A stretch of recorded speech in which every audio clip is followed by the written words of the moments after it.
तो सनी संस्कारी की तुलसी कुमारी थिएटर्स में आ चुकी है।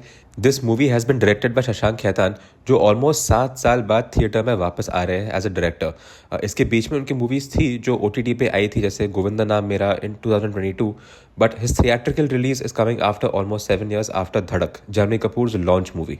अब अगर इसके लीड पेयर की बात करें, वरुण धवन एंड जानवी कपूर, दोनों की मूवीज रिसेंटली चली नहीं है। They desperately need a hit. So well, let's go ahead and see can Shashank Khaitan create the magic and give Dharma and Janhvi Kapoor and Varun Dhawan a much needed hit.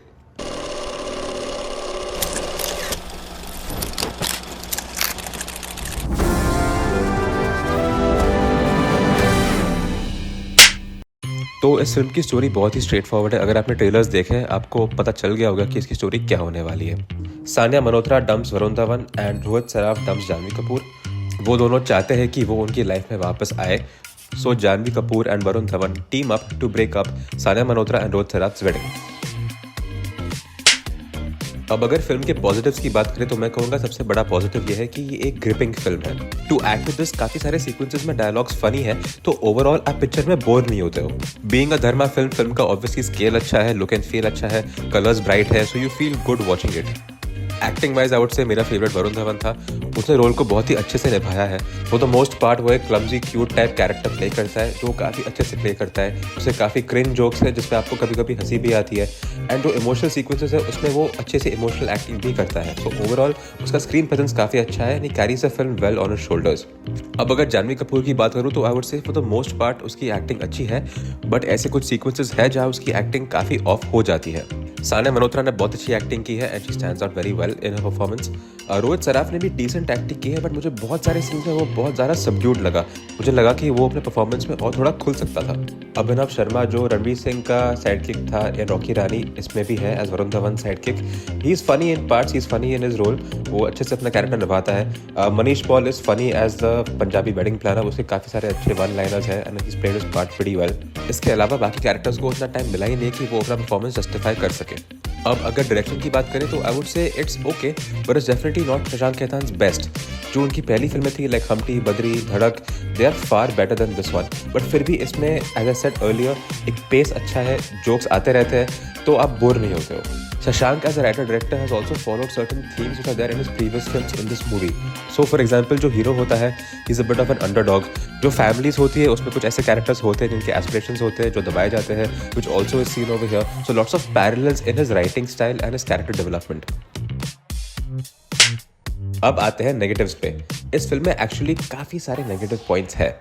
So starting of I feel, अगर dialogues की बात करें, मैंने पहले कहा था कि काफ़ी फनी वन लाइनर्स आते रहते हैं through out the movie, but at the same time ऐसे बहुत सारे जोक्स हैं जो बहुत ज़्यादा क्रिंज भी है। जैसे कि एक डायलॉग है जहाँ वरुण धवन कहता है मैं चट्टान हूँ, और सानिया मल्होत्रा कहती है अगर तुम चट्टान हो तो मैं ग्लोबल वार्मिंग हूँ। नेक्स्ट, इस स्टोरी के जो सबप्लॉट्स थे, जिसका जो ट्रीटमेंट था, मुझे बहुत ज़्यादा ऑफ लगा। रोहित सराफ और सानिया मल्होत्रा की शादी के फंक्शंस में लिटरली हर इवेंट में जानवी कपूर और वरुण धवन मेन स्टेज पे है। From singing, dancing, being at the forefront, literally overshadowing Rohit Saraf and Sania Malhotra.